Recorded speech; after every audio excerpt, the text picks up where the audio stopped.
if Julian is extradited to the United States, it's really the end of a sense of real freedom. We can pretend, and some of us can imagine we have it, but we will no longer be able to seriously dissent. We will no longer have the right to know what governments do in our name. So that is the late, great John Pilger from an episode of Randy Credica's show, Live on the Fly, the Assange series, Assange Countdown to Freedom. And I just want to thank everyone for being here. We do have a bit of an echo, so I'm going to ask everyone, maybe if everyone could mute when others aren't talking. I'm not sure what's happening, but yeah. Okay, perfect. So I just first did this 5 years ago, almost 5 years ago, when Assange was dragged out of the embassy. And I think, if we all stop and think for a moment, like, I think we all kind of went into some sort of time warp during COVID, right? But what it was like being locked in your house for just that amount of time. And he's been in there much longer than any of us experienced that lockdown. And, when you look at the charges, it's just preposterous for what he's being charged with, excuse me. But all of the candidates here, like every panel we've had, are from different parties. I want to emphasize, I know all of you are here probably because you realize that this issue is not a partisan issue at all. And if you care about knowing the truth of what your government is doing, you should speak up. So my whole purpose for doing this is that I really want to start, help in any way I can to get candidates talking more about this, and maybe then talking with people as they're campaigning as well. So why don't we start? We'll just go around, and Matt, jump in, and then we'll let each candidate introduce themselves. Sure. Thanks, Kelly. I'm Matt Ho. I'm Kelly's co-host here. I want to thank everyone for joining us. This is the third one we've done, and we hope to do many more. And one of the things that's interesting, as Kelly has said, and the expectation is it will remain this way, is that we do have a cross-section of political affiliations here. So everyone we've done, we've had Democrats, Republicans, Independents, Libertarians, Greens. So it's been really great to see that intersection. And what I think is important to note is that this intersection, in terms of support for Julian, it focuses on some really important, really key issues that often don't get discussed in an election in a manner that people connect to. And those issues tend to be issues of anti-war. They tend to be issues of surveillance and privacy. They tend to be issues regarding how our justice system works. And you can see how all of those intersect in Julian's case. So I really appreciate not just you all being here tonight, but as well you having this conviction, having this courage, and having this desire to speak out on behalf of Julian Assange, and to have as part of your campaign the idea that journalism is not a crime. So I'm going to turn it back over to Kelly because I can't see. Oh, now I can see it. So I'm going to call on the persons to my right, Sean Doherty, who is a Green from California. Right, Sean? Yeah, that's excuse me. That's right. Thank you. Yeah, my name is Sean Doherty. I'm running in California's 19th district. So this is for the U.S. House. My campaign is focused mostly on an anti-war message. The slogan of my campaign is peace, justice, climate action. I started running back in July because of the Ukraine war. I had gone into my congressman's office multiple times armed with studies. Probably a lot of people here have seen the Quincy Institute survey that showed that a strong majority of Democrats actually favored a diplomatic resolution in Ukraine. And now, of course, my campaign is focused on Gaza. I couldn't do anything else but focus on that. So I don't consider myself an expert on Julian Assange, but I've always been a supporter of his. I donated to his legal fund. I remember when he was pulled out of the embassy, I was just in a daze. I was stunned. I guess at some level I knew that was going to happen, but when it did finally happen, I couldn't believe it. And I just wandered around my city for maybe an hour trying to digest it. I think that's an adequate introduction to me. I'd like to let the other candidates introduce themselves. Yeah, I want to jump in real quick and just say that, and we said this before we went live, that, almost every candidate I reached out to said back to me, I'm not an expert on the case, or I don't really know much. I can't add anything to it. And I think, first of all, as we've played at the opening, the last two panels we did, I had Nils Meltzer talking about how all the false narratives and the kind of the misinformation. So it's not surprising that most people don't know very much about it, don't know about the case. There's been a media blackout about it. Also, it's just really, really complicated. And so I always share Stefania Marizzi's book and also Nils Meltzer's book or Kevin Gosztola. There are a lot of great people that have written extensively about it. If you want to know more, I myself am not an expert on it. It's a lot. So I just appreciate anyone that, even if it's just on one point that you want to make here, I just appreciate the candidates speaking up. So with that, we'll go to Todd. Yeah, I'll get myself unmuted here. I'm down in Florida, CD3, right next to Todd. And I have been running since 2016. I jumped in when I noticed the DNC had totally trashed Bernie Sanders. So I am now 73. I was 65 when I started and have been using my Social Security with very little else to run a campaign that frightens the heck out of the capital D Democrats. I am running as a Democrat, and as I explained to Dem Exit people, in a Florida closed primary, the only way you can win is to first take out the Democrat in the primary and then take out the Republican in the final. And it took me 6 years of those 8 to figure out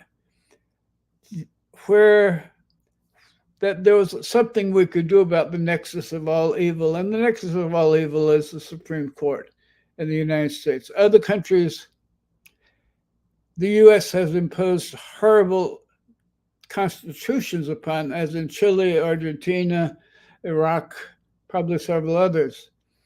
Here we have a magnificent constitution which has been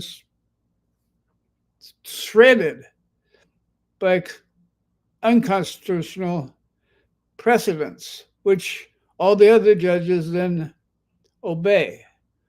Well, obeying a false precedent is not good behavior. And that phrase, good behavior, is one I've been using for the last year, effectively. And I'm recommending that phrase to the other candidates because I want to see all of y'all prosper. And I'm trying to give away or have people steal, if they want to think proximity, my campaign, which is, it begins with throwing out the Supreme Court before they kill us all.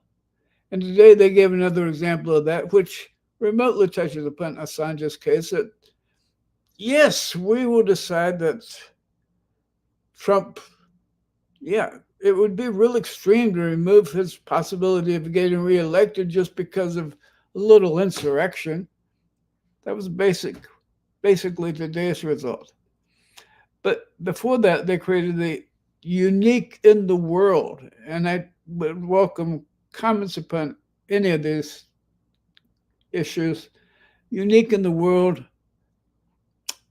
government of, by, and for bribery, where both parties are completely subservient to the corporate donors, or they won't get elected and they'll never have the chance to do all the wonderful things that they really think they want to do. Well, Tom, what's the number one reason that you are here, to support Assange? What is your main, what do you think? Well, the reason Assange is in jail is because a realistic view of what he released shows that we are fighting wars purely for corporate profit. And everything is for corporate profit. So as long as that system is in place, and as long as judges are owned by that system as well, there's no way to get a result different from what we expect the result to be. They will move papers around, and they will shuffle papers, and they will make arguments, and they will pretend, look seriously about protecting the rights of this fine gentleman, but they will convict him. Okay, well, we are going to get into the indictment a little bit in a bit, but we'll go to Todd now. Let's see. Sorry about that. I'm Todd Schaefer. Like I said, I'm right up the road from you, Tom. I'm running for Florida's 4th District, which is northeast Jacksonville up to Fernandina, which is where I'm at. I'm retired Navy, and part of my political awakening was Julian Assange's releases that were talking about all the war crimes that had been committed in the Middle East, and being active in the military and hearing that those things were happening, and that eventually that boiled down to Obama coming out and doing a speech saying he wasn't going to prosecute Bush, and he said, we tortured some folks. Meh. And that started me into down the path of looking into how our constitutional rights have been eroded slowly but surely. And now we've got this Australian citizen who we are prosecuting as a traitor to the United States somehow. And it has ripple effects into everything we see day to day. We self-censor. Ever since this has started, we self-censor in conversations that we have with each other. Any news that you watch, they're self-censoring because their job depends on them not crossing that line and crossing the government's story, I guess. And I think we're in a dangerous time. And if I could, real quick, I want to read a quote about free speech from the Supreme Court. Justice Anthony Kennedy: First Amendment freedoms are most in danger when the government seeks to control thought or to justify its laws for that impermissible end. The right to think is the beginning of freedom, and speech must be protected from the government because speech is the beginning of thought. And if we are self-censoring, if we can't have normal, cordial conversations with each other about things we disagree with or disagree with our politicians with or about, we're in dangerous times. We're in very dangerous times. That's where I'm coming from. Michael?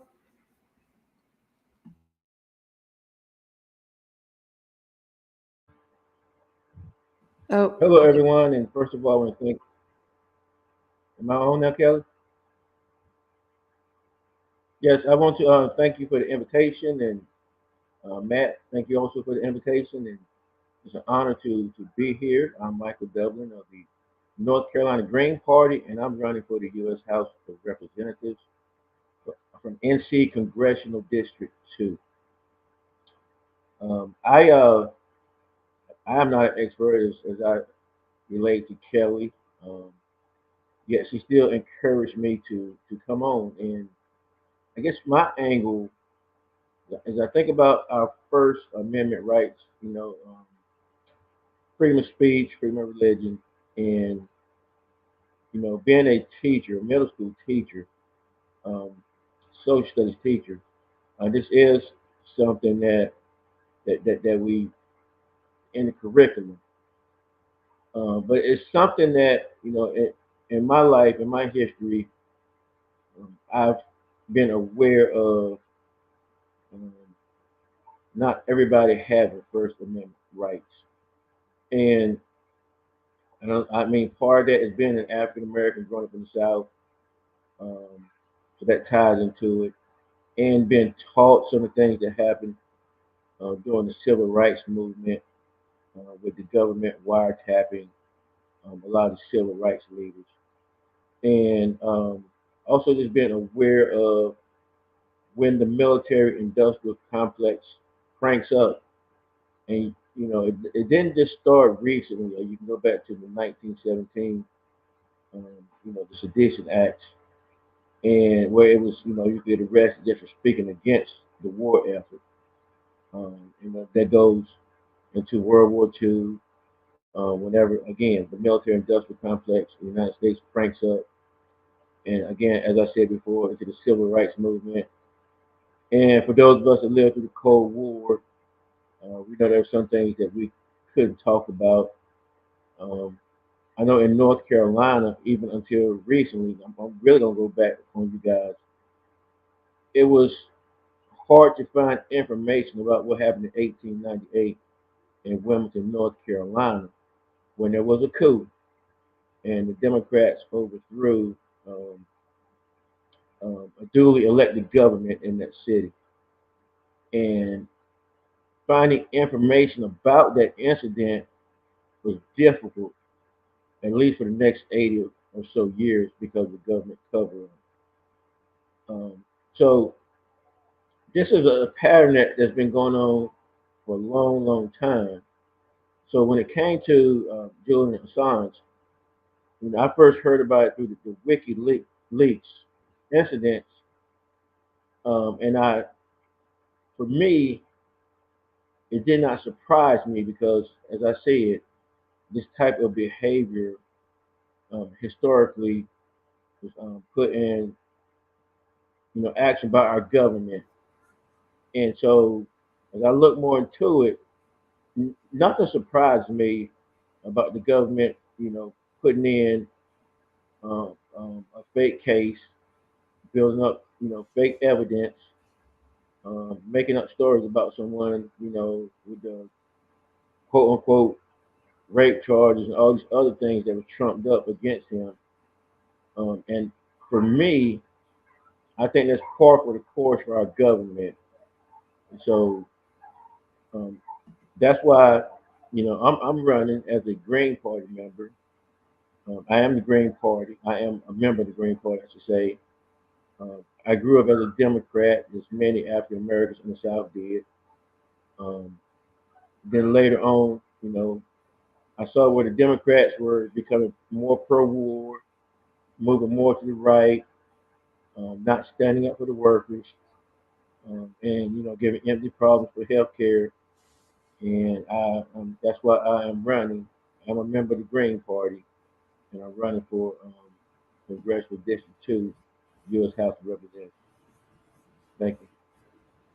Thank you. Okay, I think Ray might want to just hang back. So Ray, if you change your mind, I want to introduce yourself. I'll let you go, but let's go to Teef Gibbs.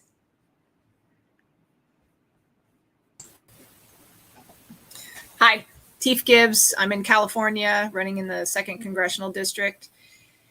And I'm just on this call because I'm here to learn. I got my political awakening during COVID and all the lockdowns and all the government overreach that happened. And the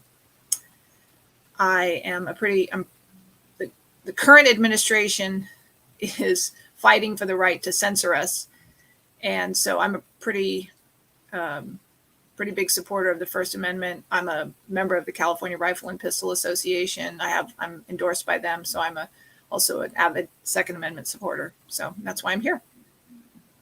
Thank you. Okay, thank you. I'm going to play a clip. I have so many great clips from Nils Meltzer. I'll probably have one every time. But this is a different one. And he's talking about whistleblowers and how important they are. I always say whistleblowers, which are the people that supply WikiLeaks with information, they're the alarm system of a democratic society. They're like a fire alarm. You call it a safety valve as well. A safety valve, exactly, or a fire alarm. So, something's wrong, there is some smoke, there goes the whistle blows. It tells you, hey, there's something wrong. Come and correct it, because your house is going to be burning if you don't do anything about it. And so what you see now is governments are starting to persecute whistleblowers and the journalists that publish that information. And thereby they're basically switching off the alarm system of society, which means that anything that goes wrong is now allowed to fester and to consolidate into criminal structures behind the curtains, which you can no longer get rid of, you see? And that's why they're persecuting these people, because they want to protect those criminal structures. Anybody want to jump in on that comment? I will, if I can. If you look at whistleblowers that we had, Chelsea Manning thrown in prison and then exonerated or released, and none of the charges, there was no apology. There was nothing done. Snowden is outside of the country, can't return because he blew the whistle on the NSA spying on us, on everything we do, and no apology to him. He still can't come back to the country. If he comes back to the country, he'd probably be prosecuted too. And then obviously all of the whistleblowers who worked with WikiLeaks over the years, all of them have been demonized by their industries. So I agree with what he's saying there wholeheartedly. So you have to have protections to be able to expose the rot that's in a lot of the systems, the military, the banking systems, just all across the board, all across the board.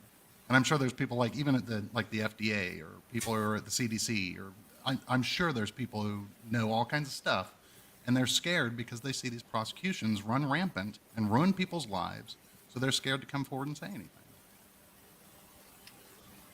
Right, absolutely. So, and in this case, I mean, you have Chelsea Manning, who was the one who had the access and who leaked things. And I've got the Assange indictment right here. It's probably going to be really too small for everyone to see well, but I encourage you to just Google it. You'll find it. And there's a whole lot of, this conspiracy to commit hacking.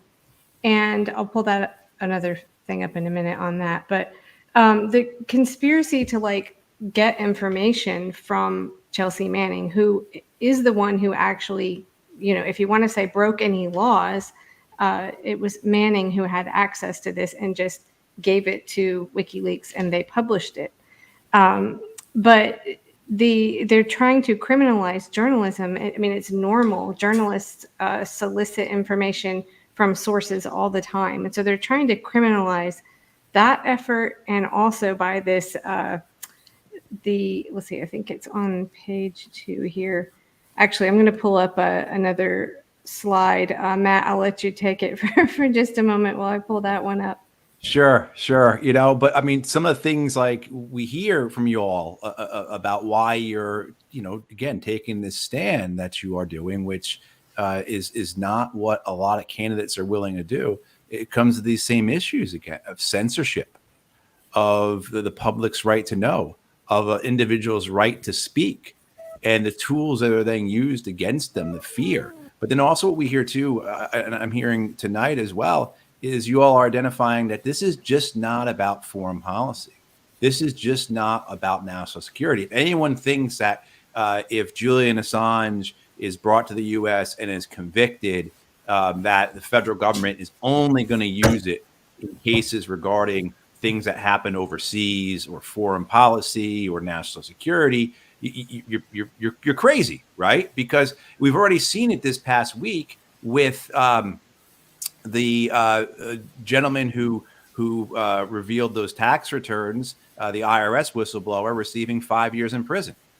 And the extension of this could mean then that the government could then go after the New York Times for publishing that information, right? And whether it's that type of information, whether it's healthcare, right, whether it's financial information, whether it's economic information, you can see how all those types of things could be justified by a government to suppress, to say this information is important to us. It's a security thing for us. And it doesn't have to just be at the federal level, but at the state and the local level. So, I think, so that's a long-winded way of asking, what do you see in your campaigns that are resonating with you as you're out there running your campaigns, as you're talking to people? What kind of things are you connecting this issue with? Tom? So it's a 99% in my district, Todd, to say we got to take out the Supreme Court before they take out us. But to be more specific, freedom of speech is attacked on so many fronts. In Georgia, they're charging terrorism for being at a music festival adjacent to Cop City Park and seeking to put them in jail for 10 years and having bonds set extraordinarily high. And then when people are trying to raise money to pay the bond for the people who were arrested with no evidence and no basis for being having muddy shoes while they're at an adjacent facility, those people who are raising money are being charged with RICO offenses for organized crime. That's Georgia. Georgia's a glorious state compared to Florida. We have a determination to traumatize anyone who has any information detrimental to. So I see the Guantanamo prisoners as a corollary to Assange. They didn't do anything, and we're keeping him in prison for 20-something years with no charges because we're afraid that after how much we brutalize them, that they're now terrorists, because we sure would be if somebody did that to us.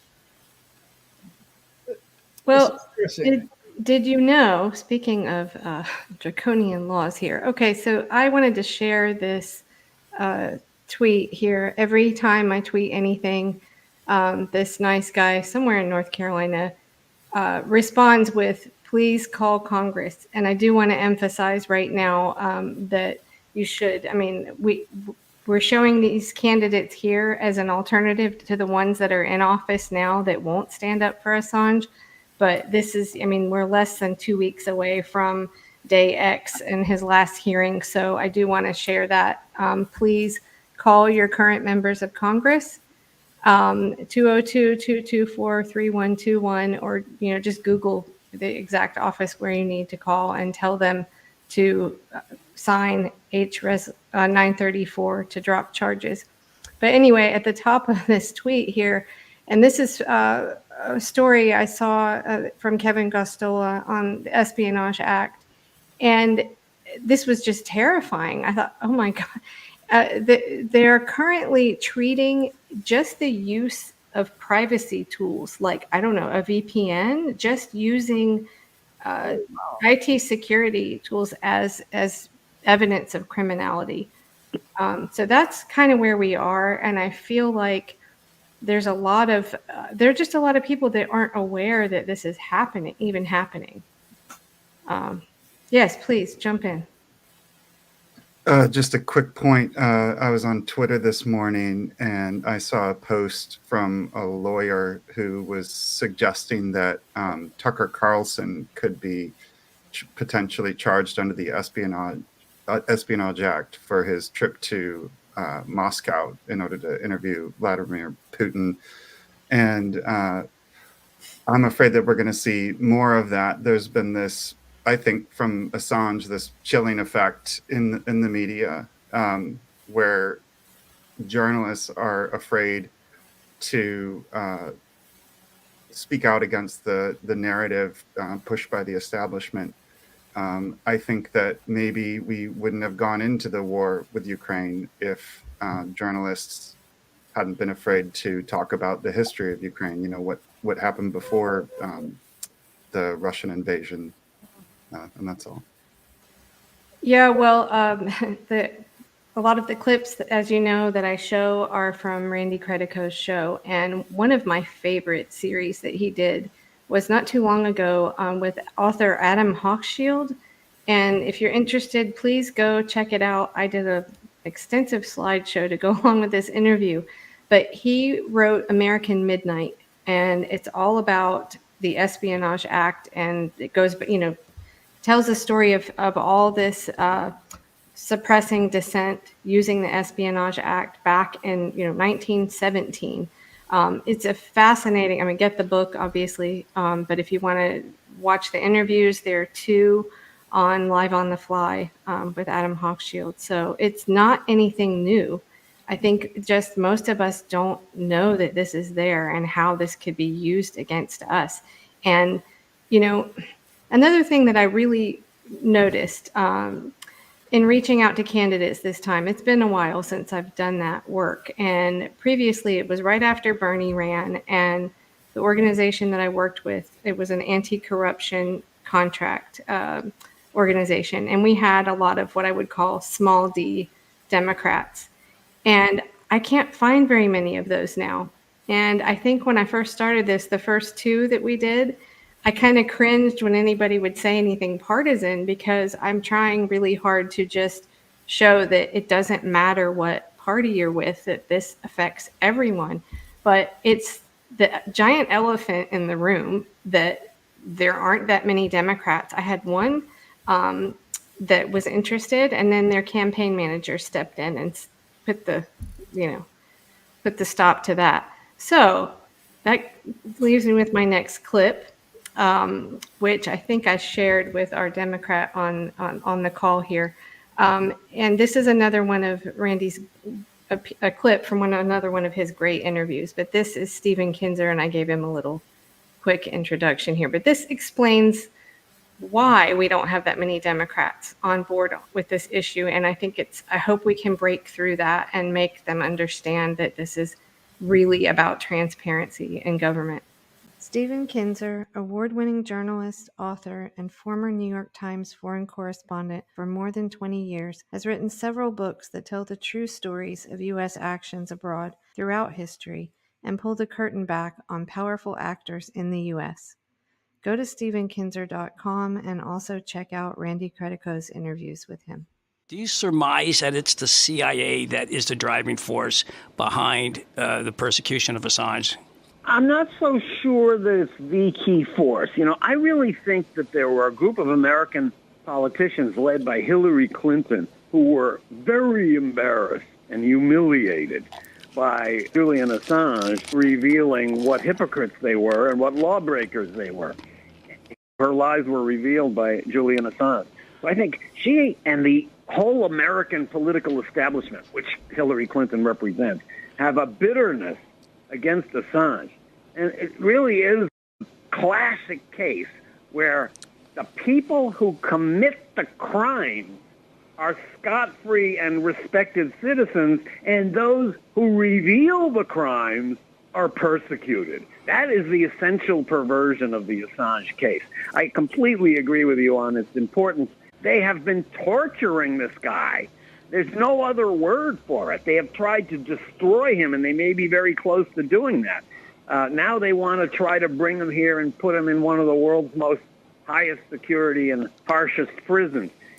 I think every day that he's suffering in some prison cell somewhere makes Hillary Clinton and some of the people around her feel good. So that's where I think a lot of this is coming from. There's certainly institutional anger for years for revealing secrets, but I think it's more in the political establishment that you get this intensity. The people that would come down on Biden if he ever tried to make some kind of a deal to free Assange. They're coming from American political, elected and sort of corporate officials like Hillary Clinton, not so much from those anonymous people inside the security apparatus.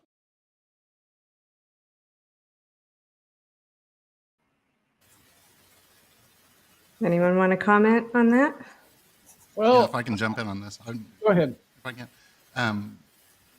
What's sad, what's so sad about this whole situation and the time that we're living in is the politicians, there's case law all over the place. There's the First Amendment itself, and then the case law that's been determined ever since. But the politicians that we've got in office right now have gotten so lazy that they don't want to address this head on, that we've essentially outsourced what free speech rules are to billionaire tech companies, and we're letting them write policy We are letting them have the protections of a publisher when in fact they're acting as editors, which this, for Julian Assange specifically, is they're prosecuting him as an editor, as if he is responsible for what he's just publishing. So we're giving protections to all of the big tech companies, and none of the politicians that we have in right now want to take responsibility for the rules that we are enforcing, the rules that we have set, and instead they're happy to outsource it and have hearings every once in a while where Zuckerberg can turn around and just say, "Oh, I'm sorry." But that's where we're at, because they don't have the spine to stand up for the Constitution that they swore to protect. Simple as that. Well, I think the observation about Hillary being embarrassed has permeated down through the state level Democratic parties, down to the county level parties. I was arrested on UF campus for having private conversations at a public event because the hostess of the event, who later I found out worked for my opponent, told the police that she would not allow anyone to talk about politics at her event. Now, the outcome of this was a video that got 400,000 views of the police handcuffing me and throwing me on the ground with little notations. U.S. policy says everything he was doing was right, blah, blah, blah. And 400,000, almost every one of them are Republican, defended my First Amendment rights. And other the Republican candidates in my district called and told me that they were on my side. And the Democrats said, "Tom, why didn't you just leave?" To which I responded, "If I do not stand up for my own rights, how should I convince you that I will stand up for your rights?" And it is a disease. So this is what happens when we become too partisan and can't see certain issues affect all of us. I don't know, Tiff, would you like to jump in and comment any more on that? Or about partisanship? Well, really anything. I've got plenty of clips I can play here, but I really wanted to give candidates the floor here as well. I mean, please feel free to jump in at any point if you have more you want to say. Well, I mean, the number one thing that for me where I am in California is that the California government is a supermajority, and they are trying to set policy, and Bonta and Newsom are essentially trying to protect schools that are gender transitioning kids without telling the parents. And that's really serious. The kids are really at risk here in California. We're a sanctuary state for partial birth abortion and for gender transition, gender mutilation. And then with respect to the January 6th people, that's a big concern. I mean, you have people that are in prison, still awaiting trial with no bail, haven't been charged. And there's an incredible amount of lies that are coming out about that whole narrative and what happened there. And there is an incredible amount of partisanship in this country right now. And a lot of it has to do with the radical ideas that people have. And I don't know how you come together or compromise or negotiate with people who think that men can become women and women can become men, and that it's okay. Well, I think we may have lost. I think we may have lost our Democrat candidate. So it's really hard to stay on topics that don't trigger other people. Are we? Oh, okay. So there's a Democrat, a Republican, and then there's some Greens and. Yep, but it's fine. He may have had to leave for other reasons. There's a Democrat.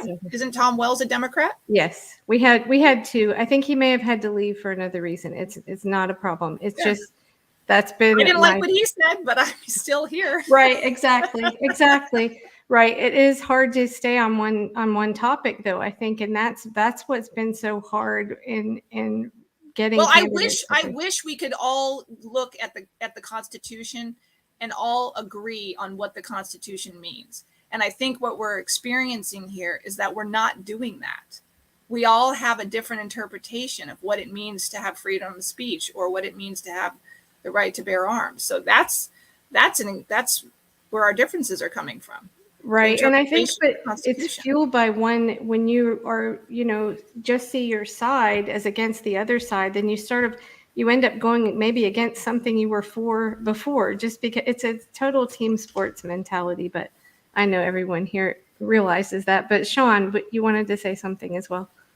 Yeah, tangentially, I want to tell you about a local politician / activist in my community who fully bought into Russiagate, and I think as a consequence of that, or as part of that, despises Julian Assange, despises Edward Snowden, thinks they are, I don't know, Vladimir Putin is the devil incarnate, and I suppose people like Julian Assange are his minions, his demons.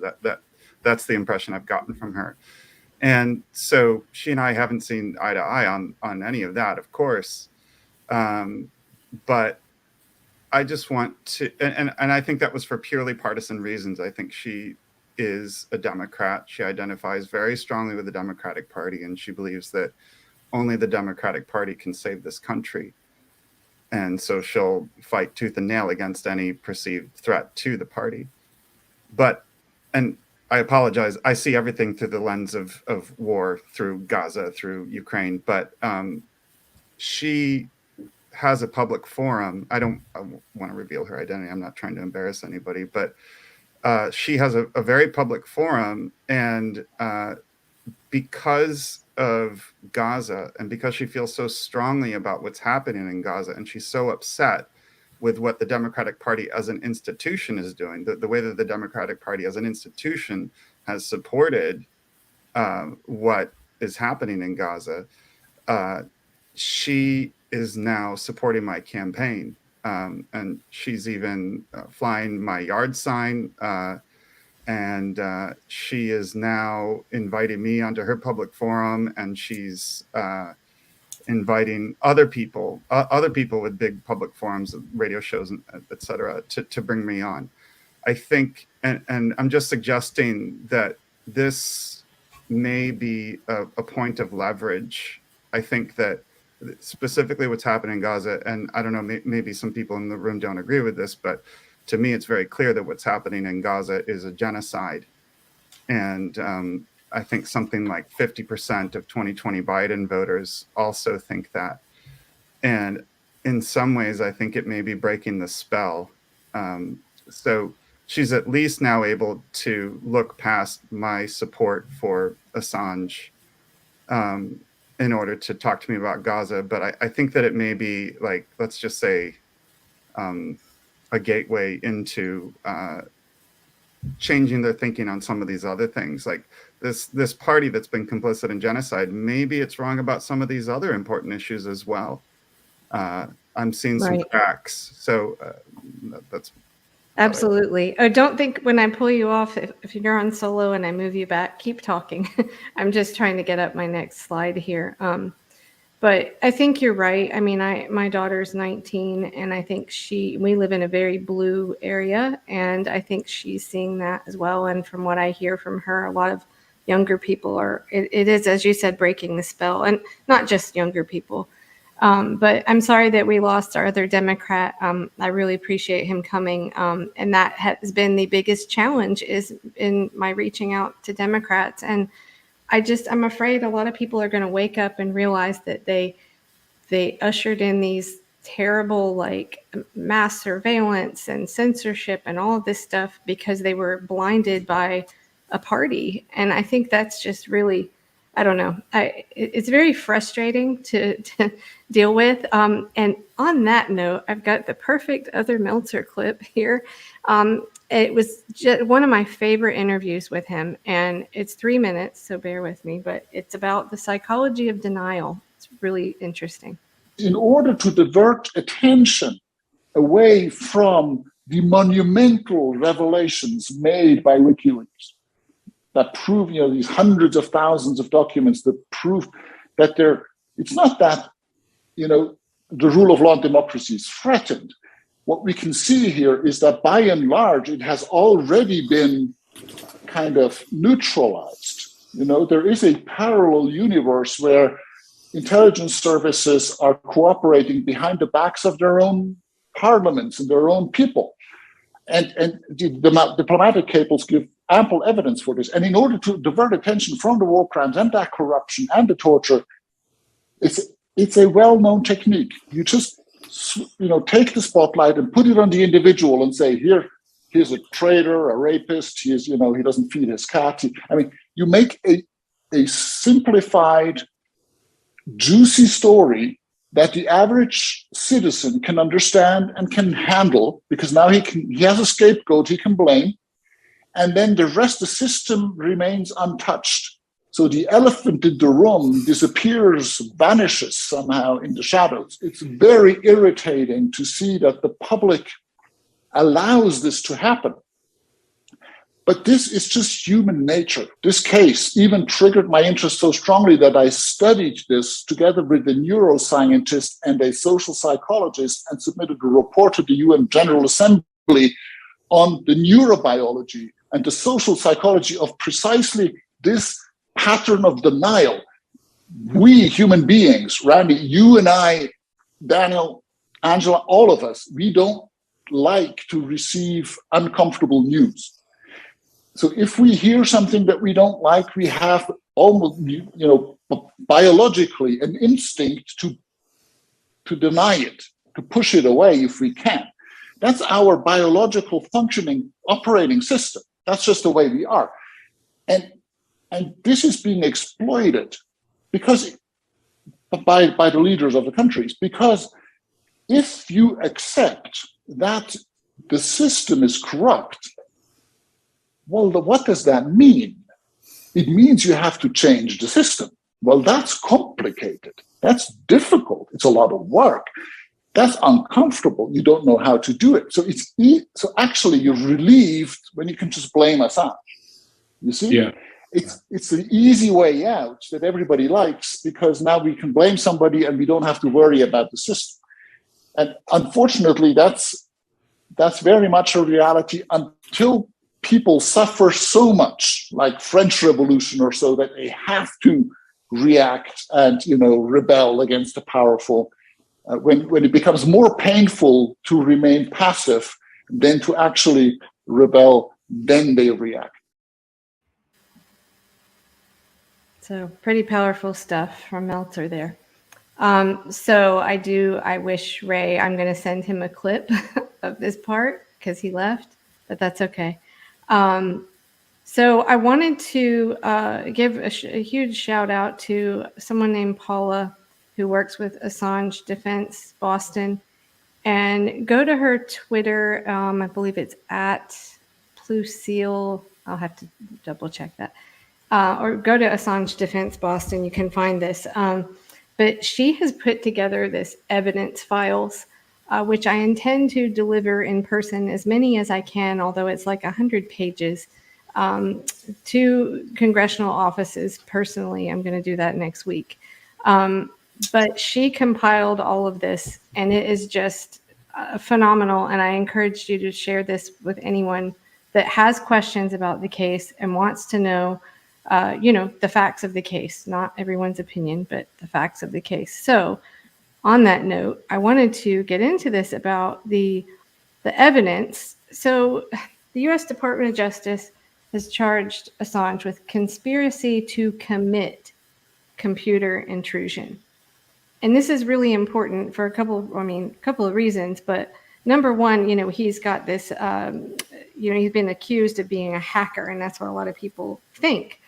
Well, right here, you can see these chat logs, and you can actually go within this and click on it and look at the actual documents themselves and see that, first of all, we don't know who Nathaniel Frank is.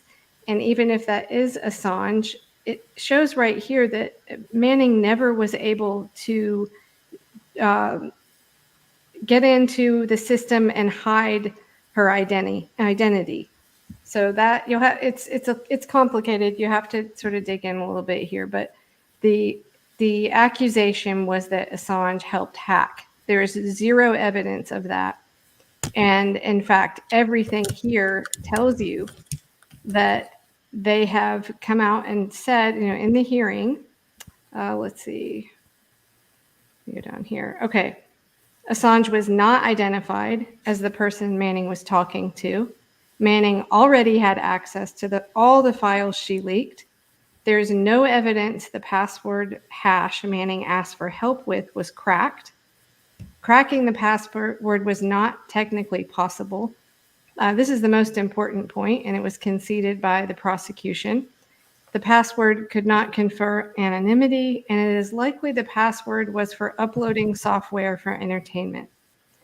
So it's really important to understand this, and also the fact that even if he had done that, the charge for that, the punishment is 5 years. Or we're so far beyond that.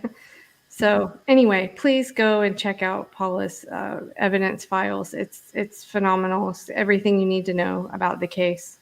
So yeah, I'm not an expert on it, and it's a lot of information. So just share it.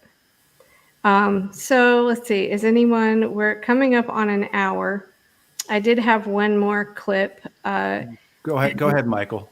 Well, while Kelly pulls up the clip, go ahead, Michael. Yeah, please do. Go ahead, Michael. Okay, thank you. First of all, I do want to say Ray left a message, and maybe because it came in a private chat, you guys didn't see it. Okay. He did leave a message at 8:38, and thank you for the opportunity. Next time I will participate. I have to go to another meeting. So he didn't just pop off and disappear. Okay. Thank you. Yeah. Yes. And I appreciate the information and videos that is specific more to Julian Assange. And as I said before, I guess coming from a place where, on street level, we've often had a distrust of the government. We've seen people framed, and arrested for crimes, and the police saying, that, trumped up charges, with the war on drugs had a heavy impact on especially, minority communities. So, I'm used to these trumped up charges and things happening even on the basic street level. So when I see this happening higher up, someone like Julian Assange, it looks very familiar. So I'm not surprised that it happened, and it is something that we should be concerned about because it could affect any of us become whistleblowers.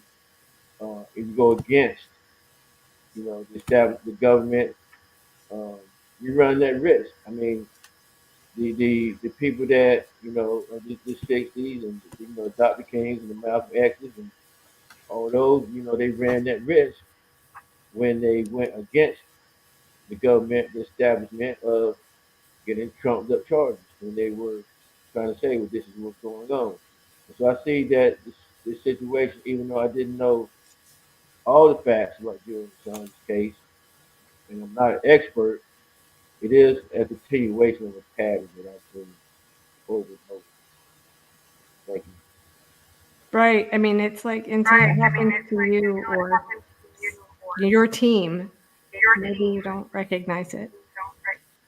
But so I've got another clip here, and this is specifically, we're not going to have time to get into all of it, but there is some stuff going on with the hearing that's going to be on the 20th and 21st. And Craig Murray wrote about it today that it's supposed to be a public hearing, but they're doing everything they can to try to keep it not public. Matt, did you hear about this? No, I haven't seen what Craig wrote about it yet. Okay. So they're trying to keep it private, and it shouldn't be. It's supposed to be public. But this I'll pull that up as well. But this clip here talks about exactly just how things have not been going according to the normal rules. And Assange was kept in this glass box during the last couple of hearings, I believe. And Randy was there and actually took these photos.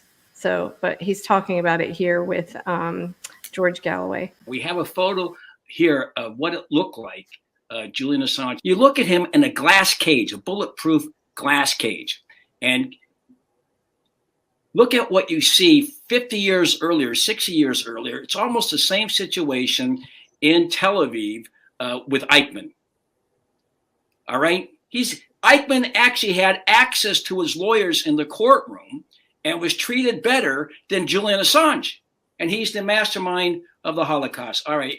And now let's take a look at another person that was held for extradition, and that's General Pinochet, who murdered 30,000 Chileans, including Spanish citizens and Garzón.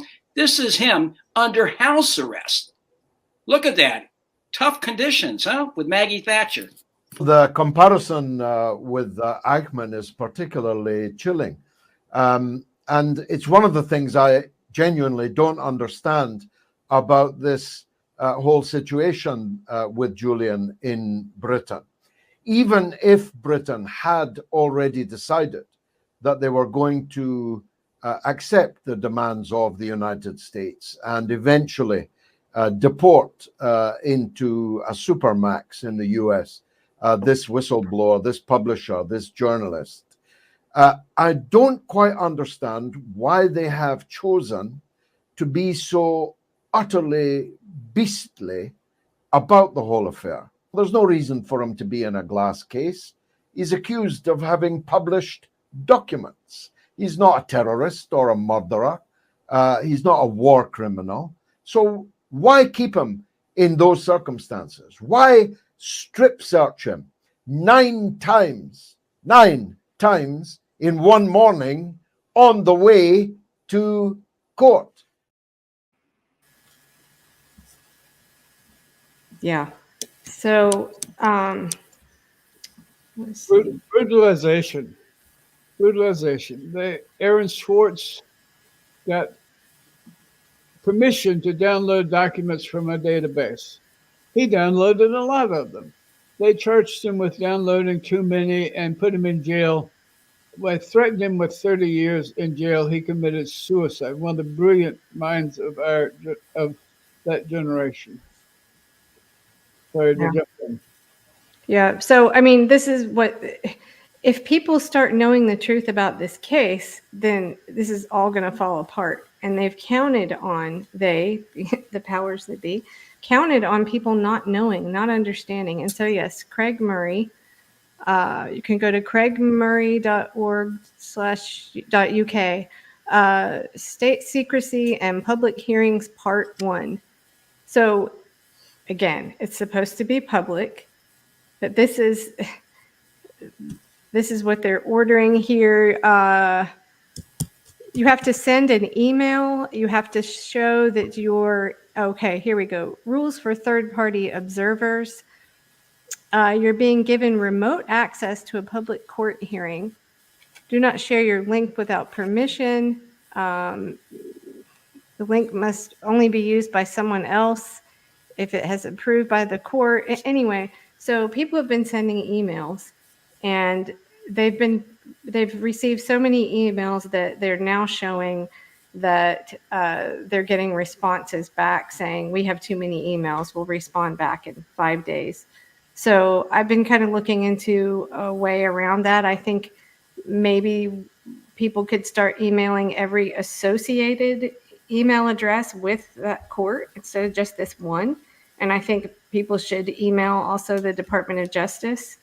But it's going to take, it's power in numbers. And that's why I'm doing this here, because I think that we can end up in these silos of media, whether it's TV, regular corporate media, or independent media. There's so much going on all the time that you can't possibly keep up with everything. So we end up in these silos. And unless we start talking to regular people across the country, which is my whole purpose of doing this, it's not going to change. And it won't be just Assange. It'll be someone else next time. And it might be, what if next time it's on your team, somebody, then they're punished. Maybe that's what it takes. But with that, we are at the hour mark. And so I have a song going out here. I've played Meltzer's music the last couple of times. And I really do want to continue. Well, I would like to see the charges dropped. However, I think the punishment has been the process for Assange. And I think that, unfortunately, he may be left sitting there. And the next step is the appeal to the Human Rights Court. But unless he is released on the 20th and 21st, I will continue this, and I will keep trying to reach out to candidates. And I love, and part of why I went alphabetically through Ballotpedia was I love when I got a couple that are in like adjacent districts that happened on the first panel, because I think maybe then those candidates, and I don't think they were even in the same party, it didn't matter. They might get together, and maybe more people that live in those districts start to hear about this, and we can start dispelling the myths. But please do go to Paula's, her evidence files, and maybe, she's got it in like really nice pictures and graphics and everything that are easily digestible for people to start reading about this. So with that, anyone want to say anything else before I close out with this song? If I can, real quick. Day Yeah, X is go coming. ahead. Less than 2 weeks away, Day X. I've been reaching out to activists and organizations in my area. Stella has been doing interviews almost nonstop. It doesn't matter where you are. We're not going to be at the courthouse in London, but if you have 3 people who go out in town square and stand there and just tell people who are passing by that this is happening, just like the ICJ case, no one knew that there was a genocide case going on.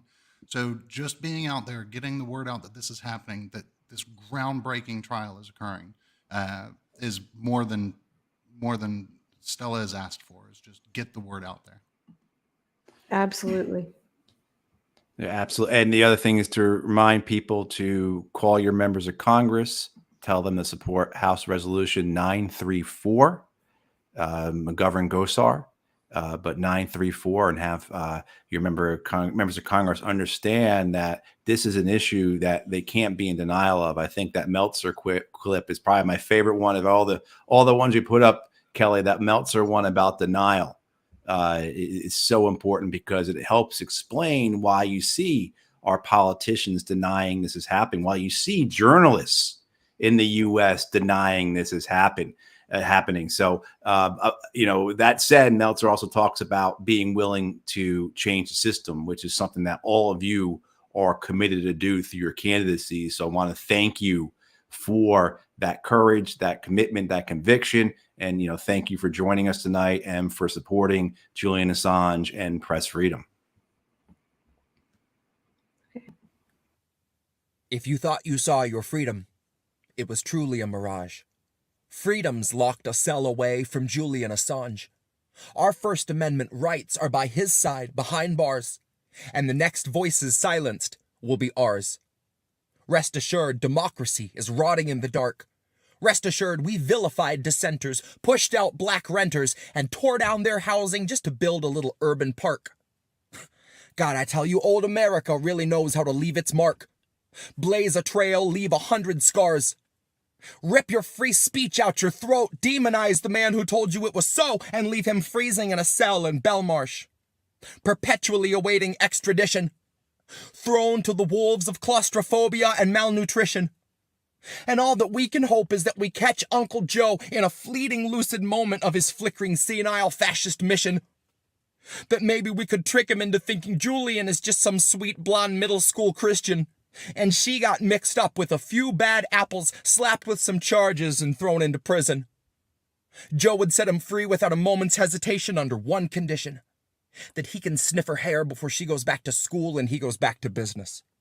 But if Joe's just had his shots, then we haven't got a chance of getting past his black and white vision, getting past his gut reaction to appease all of his donors' sick requests and shape policy and law around corporate mandated decisions. So really, all along, I think Julian was one man standing in a tempest with the fearlessness of true conviction.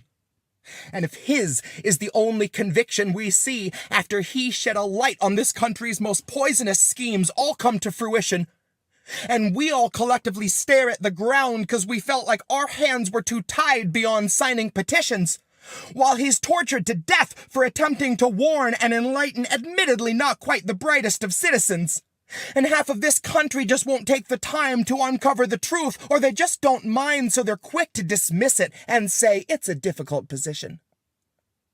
Then we're back to the comfort of centrist delusion. We're right back to sleep for those ignorant sheep who resisted themselves into one protracted contusion, twisting themselves into knots to correct all your stimulus check-based confusion, wrapping their necks around their backs as they justify overflow migrant detention or fracking pollution. Then Kamala laughs, and the camera pans down to her shoes. And that footage is 90% of your 6 o'clock news. Except for a feel-good story about a man who at 95 years young just made Employee of the Month at Whole Foods. And the $50 gift card means this month he'll afford his prescriptions and meals, and he won't have to choose. This is the machine that a man named Julian Assange threw his body on the gears of for you. So to cry out for his freedom is the least that we can do. Now best believe the feds will serve to muddy up the truth, but rest assured the temperature in Belmarsh is an icy 22, and Julian is shivering in a solitary room without a view. Rest assured Obama loves a whistleblower just about as much as he loves weddings where he doesn't get to detonate the groom.